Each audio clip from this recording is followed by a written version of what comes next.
Okay, so since it seems that you guys want me to start reading, I'm probably just gonna start reading again.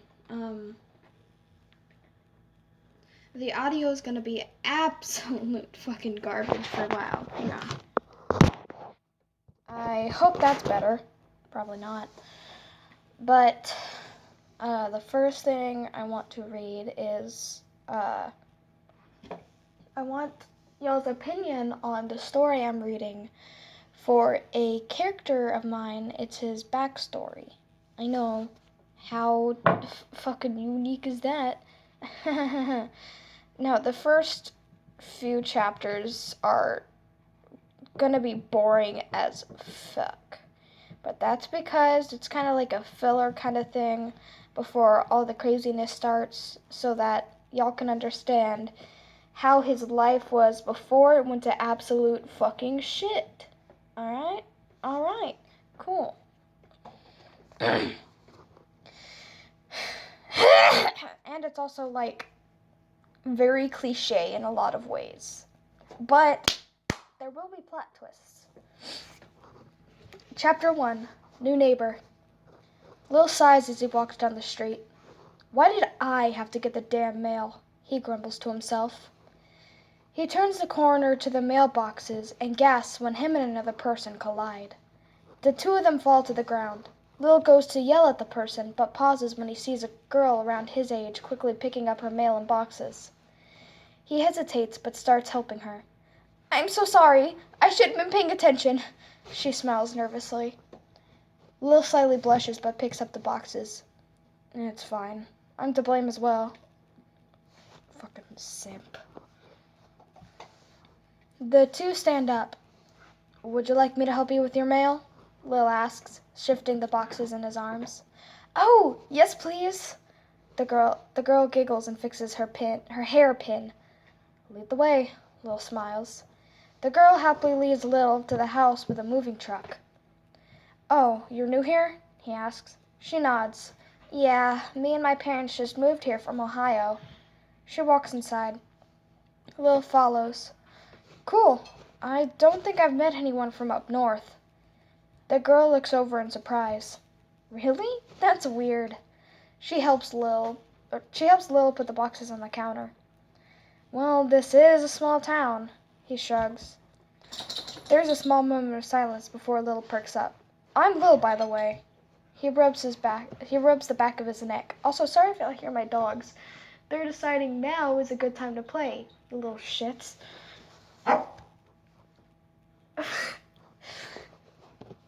I'm Soriel. Soriel plays with her sleeves instead at her feet. Lil looks out the window and sighs. I gotta go. I hope to talk to you again. He smiles. The girl nods and smiles back. Same here. Bye. She waves as he leaves. Once far enough away, Lil face palms. For fuck's sake. Please don't tell me she noticed me blushing. He groans in frustration, angry at himself. There's no way in hell someone like her would even think about dating me. Lil gasps as he realized something. I didn't get her number! He face palms. Too late now. Lil walks up to the mailbox and grabs the mail. Lil's stuff isn't here yet. Chapter 2. Typical. Lil shuffled through the mail on his way home. As he got to his driveway, he noticed an unfamiliar car. He raised an eyebrow and glances in. It was a weeknight. Excuse you! Zora!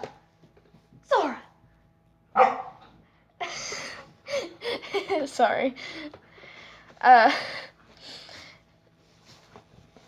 It was a weeknight, so his mom Ivy shouldn't have anyone over right now. Lil grumbles angrily and walks into the house.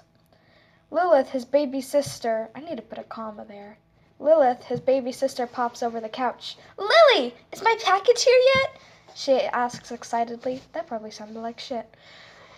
Lil chuckles. Nope, not yet. He ruffles her hair. Lilith whines. Oh. She crosses her arms. Lil sighs. Maybe tomorrow. Lil smiles and nods. Okay. She plops back onto the couch and glances at fucking... There's a period there. She plops back onto the couch. Lil glances at the strange car, then at Lilith. Hey. He paused to think for a second. Who's here? He asks. Lilith shrugs. One of Mom's co-workers. He's fixing her bed, apparently. Lilith looks over to the TV again. Lil listens for a bit and cringes at the all-too-familiar sound of Ivy's mattress squeaking. He scoffs. On a weekday? Really? He shakes his head in disapproval and turns up the TV. After an hour or so, Ivy walks downstairs with a man. The two laughed and joked. Lil pulls Lilith closer and glared at the two, especially Ivy. Ivy rolls her eyes and ignores Lil. The man soon leaves after giving Ivy a few kisses. Once the door closes, Lil sends Lilith upstairs for bed before getting up and walking to his wreck of a caretaker. Are you serious? It's only a Wednesday, he growls. Yeah, so? Ivy lights a cigarette and brushes off her son's comment. We had a deal, Ivy.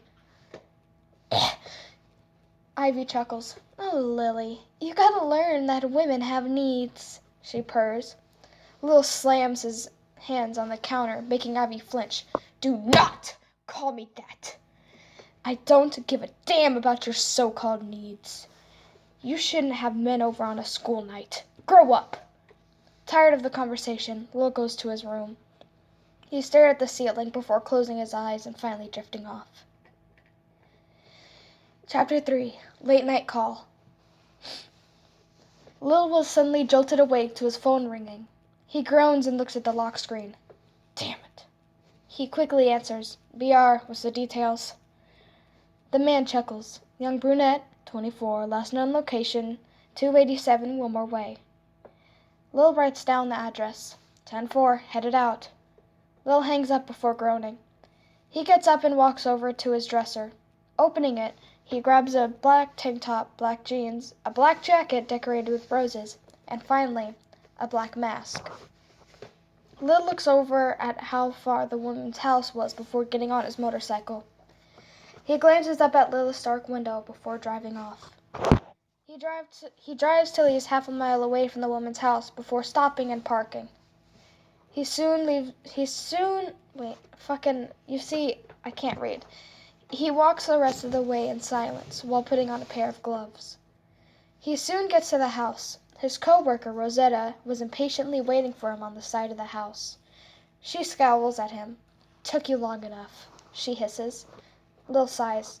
I know. Sorry. The short-haired ginger woman rolled her eyes and scoffed. Whatever. Let's just get this job done. Lil nods in agreement and watches Rosetta as she picks the door lock.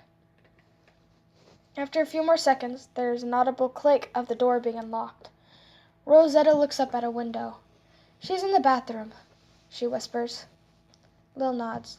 Okay, that means we have 5. Lil pauses and hears the shower cutting on. 40 max. He looks at Rosetta. His eyebrows furrowed when he noticed she was gone. He huffs and walks inside as well. As he quietly closed the door, he heard footsteps going down the stairs. The footsteps sounded heavy, like they were wearing a pair of heavy boots. Lil looks over the couch and lets out a sigh of relief as his other partner, Gunner, walks down. He stands up. Jesus Christ, Gunner! He walks over. Is the girl dead? Lil adjusts his gloves. Gunner nods. Yeah, made sure there wasn't much of a mess. He holsters his gun. I would love to give y'all details about Gunner and Rosetta, but y'all will probably learn more as the story continues. Not this episode, but probably within the next few, because I'm not even done typing it out, but I do have quite a bit of it written down. Up to chapter 7, I think. Alright, sorry. Back to the story. Good, thanks, man. Lil walks upstairs where Rosetta was waiting. After they clean everything up, they part ways and Lil goes home, immediately falling asleep. Chapter 4. Lost Cause. Now, chapter 4 is only like halfway to a quarter way done, so I will be stopping here, of course. Chapter 4, Lost Cause. Lil opens his eyes. He sits up in bed. What? No, not again, please. He sets a hand on his head and looks around. Joy. Lil gets up and walks into the bathroom. He tilts his head when he noticed he wasn't covered in blood. Well, that's a first. Lil sits there, listening to the strange silence. Why the hell is it so quiet? He heads downstairs. Lilith? Ivy? He walks around, noticing the house seemed off. All the clocks read 2:30 p.m. But that couldn't be right. It was pitch black outside. Lil runs to the window and cringes, noticing he couldn't see anything. He squints in a desperate attempt to see anything. Something suddenly catches his eye. I'm sorry for the cliffhanger, but that's literally where it ends. I could have sworn I wrote more, but apparently I didn't. So yeah, if y'all want me to continue this, then go ahead and tell me. I have downloaded YouTube Studios, so I'll make sure the comments stay on. But yeah, I have 30 seconds left in recording time. Deuces.